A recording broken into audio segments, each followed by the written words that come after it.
October 25th, 1944, 6:58 in the morning. In the gray dawn off the Philippines, a 1,350-ton destroyer escort found herself staring down the barrels of the largest battleship ever built. USS Samuel B. Roberts, barely bigger than a Coast Guard cutter, should have turned and fled. Instead, she charged straight into the teeth of Admiral Kurita's mighty fleet, 4 battleships, 8 cruisers, and 11 destroyers bearing down on her like steel thunderclouds. What happened next defied every rule of naval warfare and earned her the title, the destroyer escort that fought like a battleship. In 2022, deep-sea explorers found her shattered remains, resting deeper than any warship wreck ever discovered, and they uncovered something that has naval historians questioning everything. The Roberts they found was not the small escort that left port that morning. Her hull bore modifications that should not exist, weapons beyond her original design, and evidence of a final act so desperate it rewrote the definition of heroism. What did her 224-man crew discover about themselves in those final hours? And why does the deepest shipwreck in history hold secrets the Navy never recorded? The USS Samuel B. Roberts was not born for glory. She slid down the shipways at Brown Shipbuilding Company in Houston, Texas, on January 20th, 1944. Just another mass-produced John C. Butler-class destroyer escort. These vessels were naval afterthoughts, designed for the unglamorous task of protecting supply convoys from submarine threats. At just 306 feet long, with a displacement of 1,350 tons, she was barely a quarter the size of a Fletcher-class destroyer, and a mere speck compared to the battleships that would eventually seal her fate. Her armament was modest by warship standards: 2 5-inch guns, 2 twin 40mm anti-aircraft mounts, and 3 21-inch torpedo tubes. She was designed to hunt submarines and protect merchant ships, not duel with the heavyweights of the Imperial Japanese Navy. Yet from the beginning, something was different about hull number DE-413. Sonarman 3rd Class Joseph Beckham recalled this in a rarely cited 1989 interview. Extra communications gear, reinforced hull plating near the weapons stations, and some equipment in the Combat Information Center that even the officers would not discuss. We thought maybe we were testing new anti-submarine systems. Those mysterious additions would later prove crucial to the Roberts' impossible stand. But in early 1944, her 224-man crew, most barely out of their teens, had no idea they were sailing aboard what would become the most heroic small warship in naval history. Captain Robert W. Copeland took command in April 1944. Unlike many destroyer escort skippers, Copeland had extensive tactical training usually reserved for officers commanding larger combatants. Under his direction, Roberts' crew drilled relentlessly in surface combat scenarios, unusual for a ship class primarily designed for anti-submarine warfare. "We practiced gun drills until our arms felt like lead," remembered gunner's mate Richard Rode. Captain would have us simulate engaging cruisers and battleships. We thought he was crazy. What destroyer escort gets within range of capital ships and lives to tell about it? After shakedown training in Bermuda, Roberts received unexpected orders in August 1944. Instead of convoy duty in the Atlantic, she was redirected to the Pacific Theater, specifically to join the escort carrier groups supporting General MacArthur's return to the Philippines. This was frontline duty usually reserved for more powerful vessels. As Roberts steamed toward the Philippines in October 1944, the pieces of Admiral Halsey's massive operation were falling into place. The liberation of the Philippines wasn't just a strategic objective, it was MacArthur's promised return. A massive psychological operation requiring the coordinated efforts of multiple naval task forces. Roberts was assigned to Taffy 3, a group of 6 escort carriers protected by 3 destroyers and 4 destroyer escorts, including herself. Their mission seemed straightforward: provide close air support for the landing forces, while the main fleet's battleships and fleet carriers dealt with any Japanese response. What no one told Captain Copeland was that intelligence had detected movements of Admiral Kurita's center force, a massive Japanese strike group including the super battleship Yamato, with her 18-inch guns, capable of firing shells weighing as much as Roberts' Sanker. This force was expected to be intercepted by Halsey's powerful Third Fleet long before it could threaten the vulnerable escort carriers. On October 24th, as Roberts patrolled off Samar Island, the crew noticed something unusual. Their normally by-the-book captain called all officers to the wardroom for an extended meeting. When they emerged, the officers were grim-faced, but determined. "Something big is coming," Ensign Robert Miner told his engine room crew that night. "Make sure every system is at 100% tomorrow. We may need to push beyond the red line." The night passed quietly, the only sounds the gentle thrumming of Roberts' engines and the soft splash of waves against her hull. Few of her sailors slept soundly. There was a tension in the air, an electricity that veterans recognized as the calm before battle. Dawn on October 25th broke with a light rain and poor visibility, perfect conditions for a surprise attack. At 6:45 in the morning, Taffy 3's radar operators reported unknown contacts to the northwest. Minutes later, lookouts on Roberts spotted the unmistakable pagoda mass of Japanese warships emerging from the squall line. What happened next should have been impossible. Admiral Kurita's entire center force, the most powerful surface strike group Japan had assembled since Midway, had slipped through a gap in American coverage and was bearing down on Taffy 3's escort carriers, vessels so lightly armed and armored they were nicknamed baby flat tops, or jeep carriers. Roberts' moment of truth had arrived. The Japanese force dwarfed Taffy 3 in every metric of naval power. The Yamato alone displaced more than Taffy 3's entire escort screen combined. The Americans faced 4 battleships, 8 cruisers, and 11 destroyers, each outgunning and outrunning the American escorts. The logical move was retreat, to flee south at maximum speed, sacrificing the slowest ships while radioing desperately for reinforcements. But Captain Copeland had other ideas that aligned mysteriously well with Roberts' unusual modifications and training. At 7 in the morning, as Japanese shells began to bracket the escort carriers, Copeland's voice crackled over Roberts' intercom. He said, "This will be a fight against overwhelming odds from which survival cannot be expected. We will do what damage we can." In that moment, the modest destroyer escort transformed. She was no longer DE-413. She became a legend in the making. As Japanese shells raised massive waterspouts around the escort carriers, Captain Copeland made the decision that would immortalize the Samuel B. Roberts.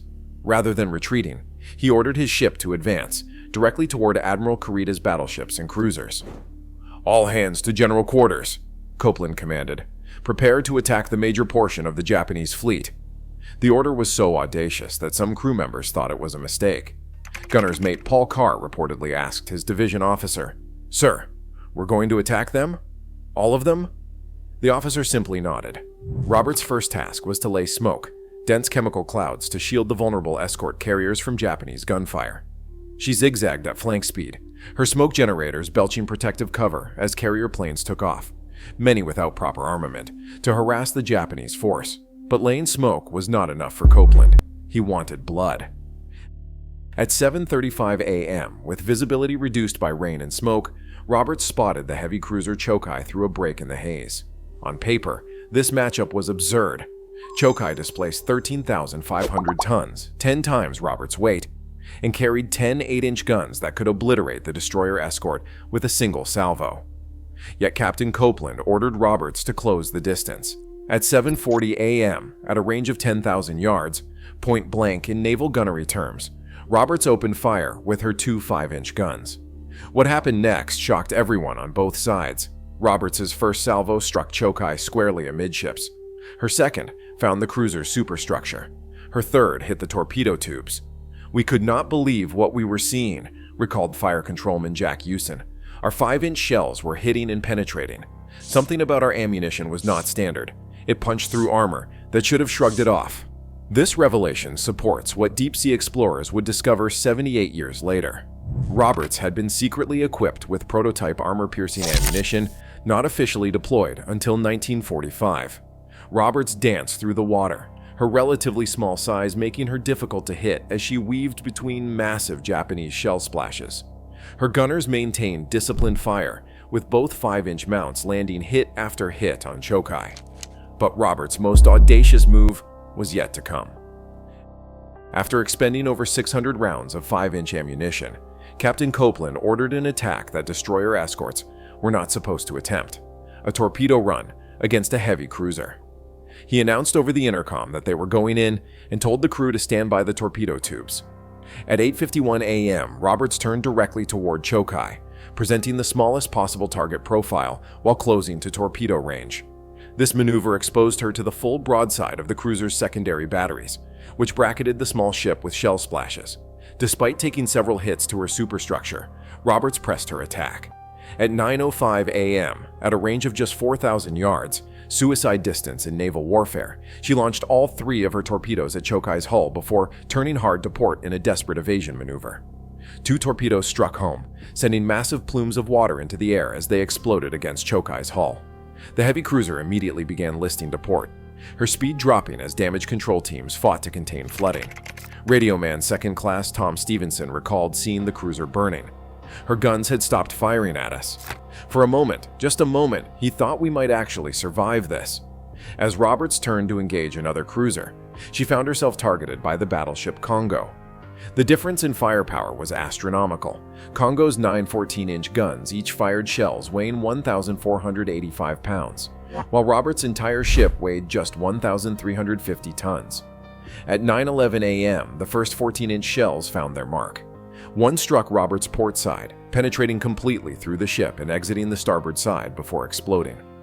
The blast decimated the aft engine room, killing everyone inside instantly and cutting Roberts' speed in half. Still, her remaining gun continued firing, even as more battleship shells struck home. At 9:35 a.m., a salvo from Congo landed just off Roberts' stern, the underwater shockwave bending her keel and rupturing her hull seams. Water poured in faster than damage control parties could counteract. Captain Copeland gave the order that no captain ever wants to give: abandon ship. As the crew moved to the rails, preparing to enter the shark-infested waters, something extraordinary happened. Gunner's mate Paul Carr, mortally wounded, refused to abandon his 5-inch gun. With his abdomen torn open by shrapnel, he continued loading and firing the weapon manually until he collapsed. Survivors reported his final words were, "One more round. Just one more round." By 10:05 a.m., Roberts was gone, slipping beneath the waves stern first. She took 89 of her 224-man crew with her, including Captain Copeland, who stayed aboard until the very end, ensuring as many of his men as possible made it off the doomed ship. As Roberts sank, she began the longest fall of any warship in history, plummeting 22,916 feet to the bottom of the Philippine Trench. For 78 years, she would rest in darkness, her story incomplete, her secrets undisturbed, but she had accomplished the impossible. Together with the other ships of Taffy 3, Roberts' sacrificial charge had so disrupted Admiral Kurita's battle plan that the Japanese commander, believing he faced a much larger American force, ordered a retreat. The escort carriers and the entire Philippine landing operation had been saved. Admiral Clifton Sprague, commander of Taffy 3, would later write that in no engagement of its entire history has the United States Navy shown more gallantry, guts, and gumption than in the battle off Samar. And no ship exemplified those qualities more than Samuel B. Roberts, the destroyer escort that fought like a battleship. The battle was over, but the ordeal for Roberts' survivors had just begun.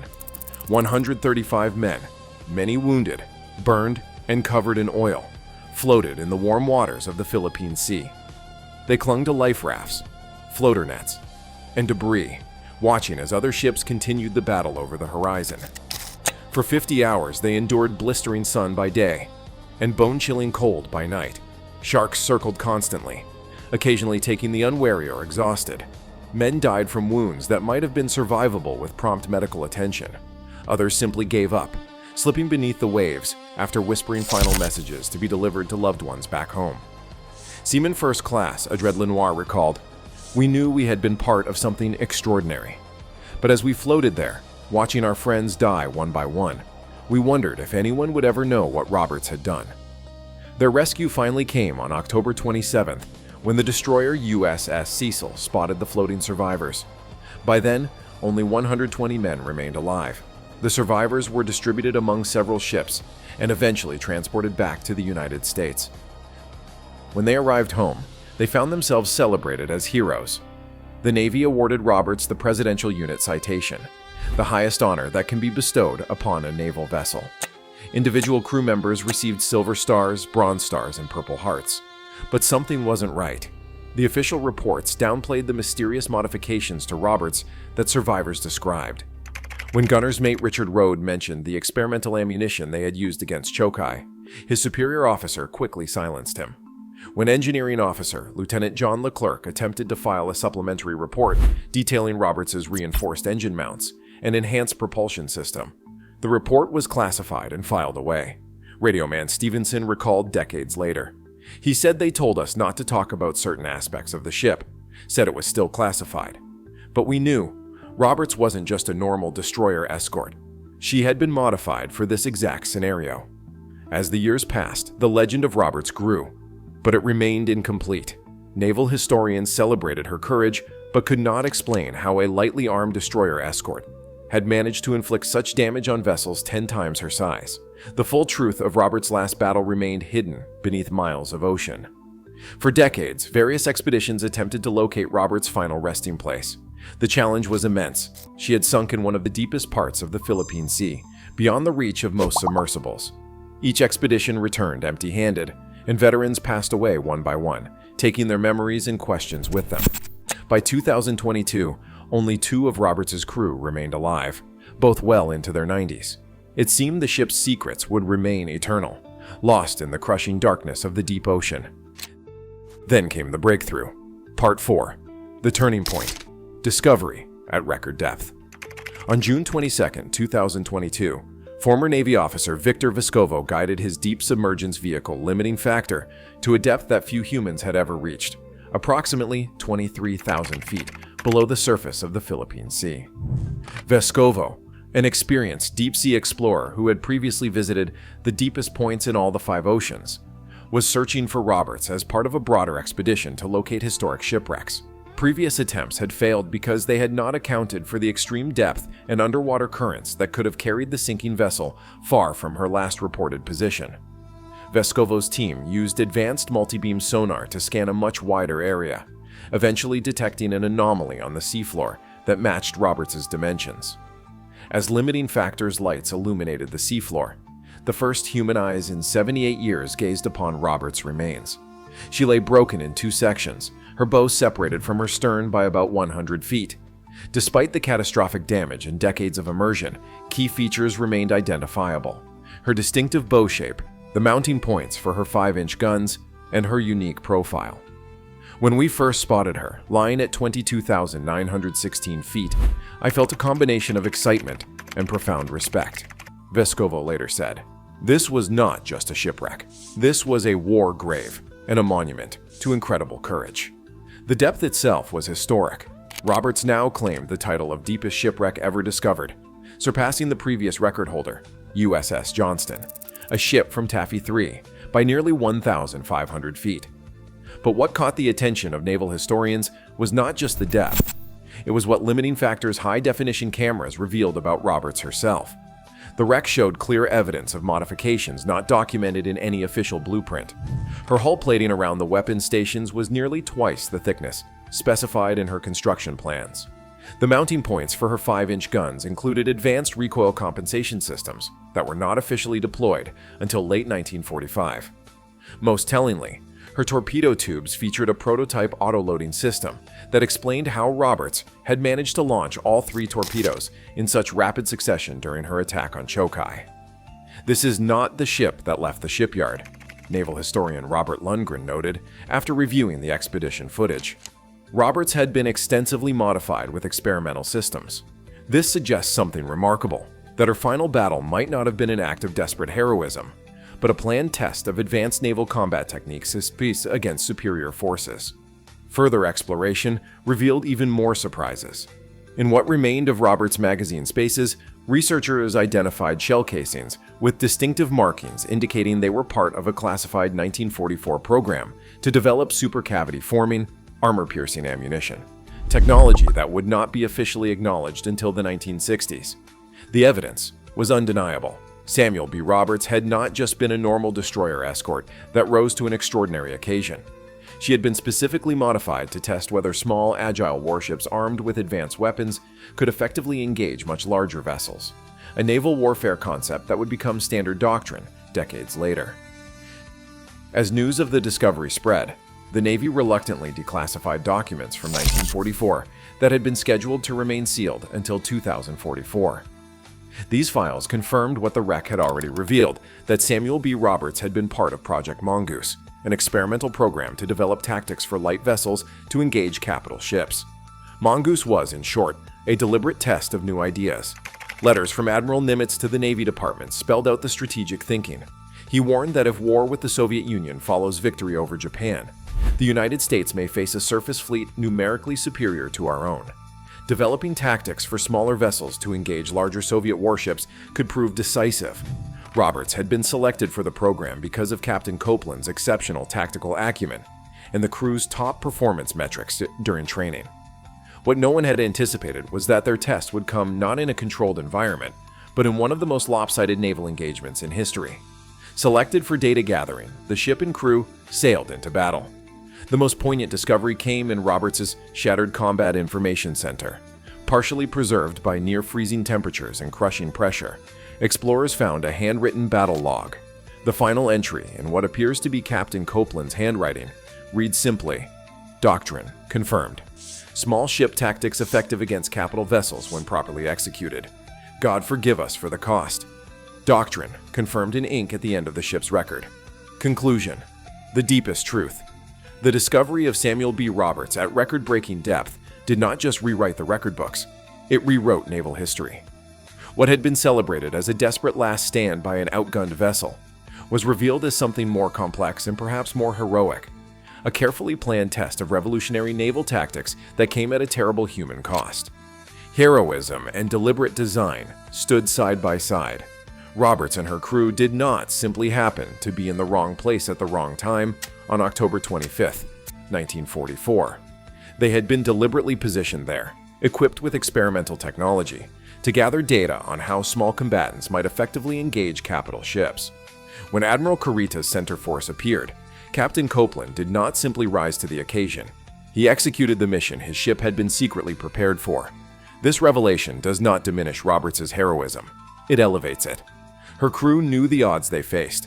They understood the experimental nature of their weapons and tactics, and they charged forward anyway, gathering crucial combat data even as they sacrificed their lives. Heroism was intentional and costly. The tactical lessons learned from Roberts' final battle directly influenced post-war destroyer design and naval doctrine. The concepts tested that day: aggressive small ship tactics, advanced fire control systems, and armor-piercing ordnance optimized for asymmetric engagements, became cornerstones of modern naval warfare. Influenced doctrine and ship design trace back to that encounter. Today, as limiting factors lights fade from the deepest shipwreck in history, Roberts continues her silent vigil. She rests at a depth that would crush most submarines, in darkness broken only occasionally by deep-sea explorers. Her hull bears witness to both the horror of war and the ingenuity of those who fight it. The destroyer escort that fought like a battleship now guards something more precious than any convoy. She protects the truth about sacrifice, duty, and the cost of tactical innovation. In her broken hull lies evidence of what humans are capable of when facing impossible odds, armed with courage, determination, and just enough technological edge to make the impossible merely improbable. The deepest shipwreck in naval history holds the deepest truth about warfare, that victory comes not just from superior firepower, but from the willingness to test new ideas in the crucible of combat, even when the cost is measured in human lives. Deepest truth and lasting consequence. This is Ocean Attacks, bringing you the untold stories beneath the waves. If you have been captivated by the extraordinary tale of the Samuel B. Roberts, subscribe and dive deeper with us into history's greatest naval mysteries. Each week, we explore another shipwreck that changed the course of warfare, revealed through cutting-edge deep-sea exploration. The ocean holds a million secrets. Join us as we bring them to the surface.